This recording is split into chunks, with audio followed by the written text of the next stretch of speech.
Welcome to the Caregivers Coaching Corner.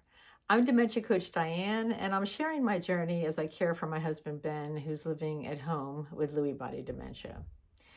Here we talk about the real challenges of caregiving, the ups and downs, the ins and outs, the emotional roller coaster, and each video is inspired by topics that come from you, the caregiving community. I'll share what's helped me, and I trust that in the comments you'll share what resonates with you, but also your tips on the topic, because together we can come up with the answers that we need for this rather daunting journey. Today, I was really grieving. In fact, I grieve every day, but it just seems like some days when we're actually not in a crisis, when things are kind of status quo, there's a little more space, but in that space, sometimes the emotions just really rush in. And I actually do have a caregiver, an external caregiver who's taking care of Ben today, and I was going to get all this stuff done. And man, I just couldn't get beyond the feelings of grief and loss. So I actually did some writing. Now, I'm not really a writer, but it helped. And I believe that writing can help in a number of ways for us to process the emotions that come up all the time. And the loss that we feel in dementia care is a little different than some of the other losses, at least from my perspective. I mean, I've lost my parents. I lost a younger sister. I've lost a job. I lost my health for a good 10 years, which I thankfully have back. But when these symptoms started with Ben, and I realized that I was going to be losing a little piece of him, like maybe every day, I didn't know how I was going to handle it. And I'm still not sure how I'm going to handle it tomorrow. But today, I did some writing. And I just started out by doing what I call stream of consciousness writing. I just felt so tangled up inside. And as I said, I couldn't seem to get my thoughts straight enough to get anything productive going. And I thought, okay, I've just got to get it out of my system. So I have this, 8.5 by 11 notebook. You can get them at the dollar store. And I just started writing. And I started talking about my grief and how I felt, and how much this sucks, and how much I don't want to necessarily just sit up here in my office and sob all day. But by the same token, I know that I needed to acknowledge how I'm feeling. And actually what ended up coming out on the page after I scribbled some stuff for about 1.5 pages, this is what came out. And I'm going to share it with you. And if you want, you could just pause this video right now. And if you're feeling anywhere close to how I'm feeling, maybe you just want to get it out of your own system, and then you could listen to what I have here. And I'm probably going to cry as I read it, so bear with me. How much has really changed, and is it all bad? I hear his voice when I wake up, deep, resonant, unique, and all mine.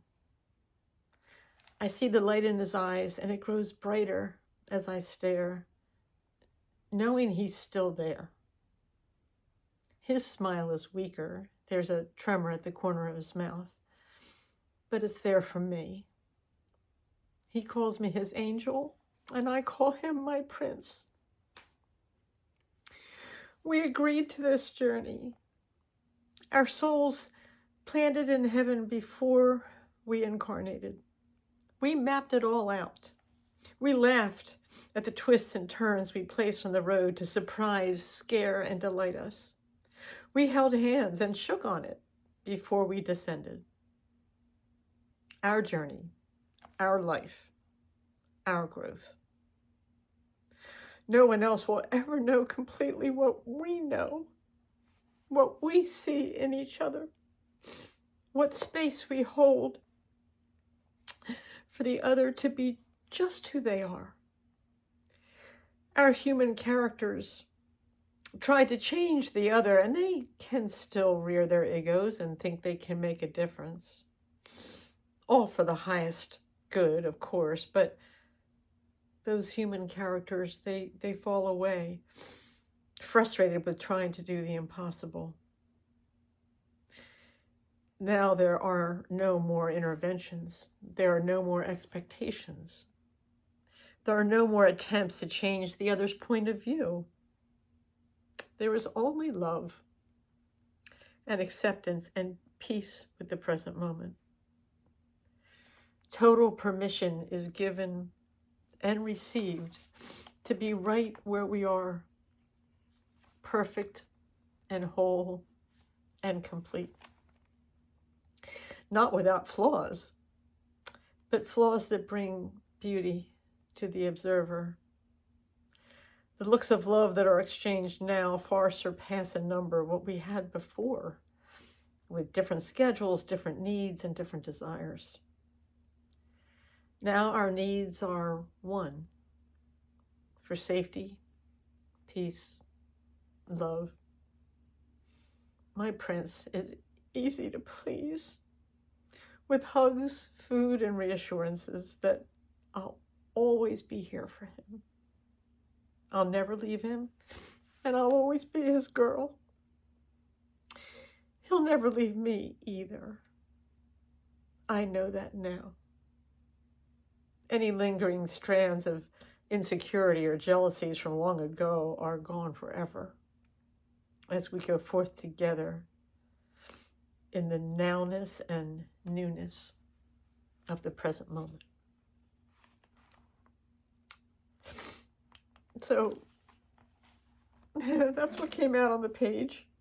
A little more poetic than I thought I was going to manage, but I think we can surprise ourselves sometimes when we realize how much is inside and how much we want to express.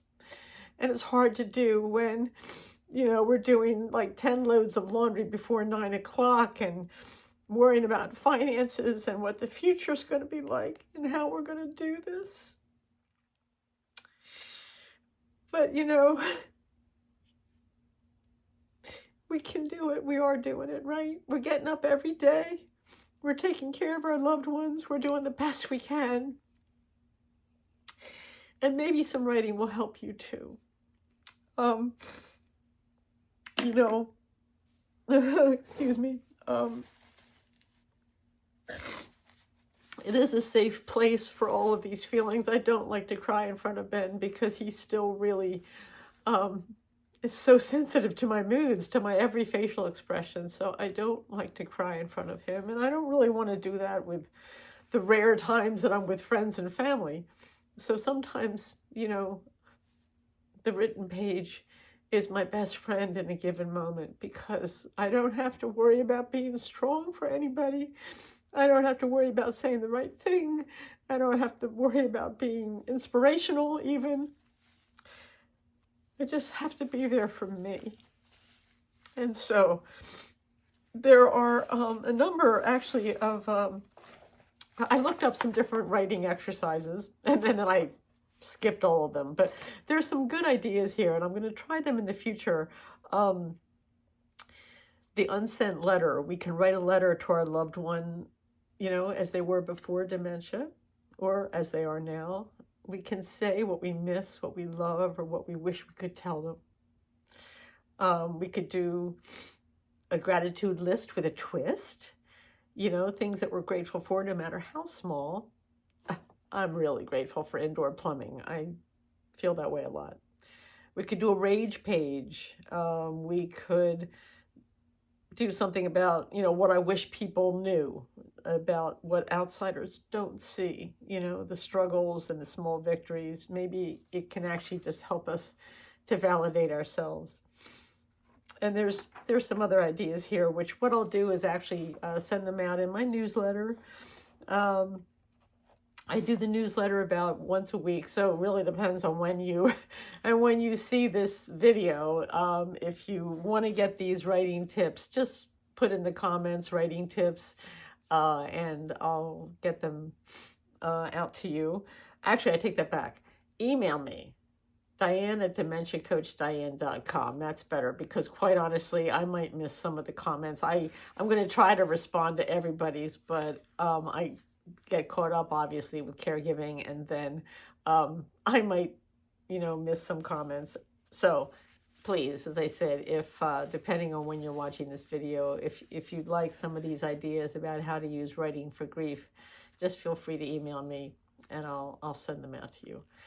So I hope this was helpful. It was actually helpful for me to share. And even if it helps one other person, then I'm happy about that. But, I'd appreciate it. Give me a thumbs up if it does resonate in any way. Please also share your tips about, how do you handle your grief? How are you coping? Please put it in the comments. And if there are any other topics that you'd like me to address, I'm not saying I've got all the answers, but I can at least get the conversation going. And together as a community, we can come up with the answers we need. Because I truly believe that together we're stronger. And together we got this. So thank you for watching this far, if you have. I'd really appreciate it if you subscribe, because that'll let YouTube know that you want to see my videos. And that would be great. And it lets me know too that I've got a community out there that's with me on this. Thank you so much. I really appreciate you coming along beside me and Ben. I want to come along beside you too.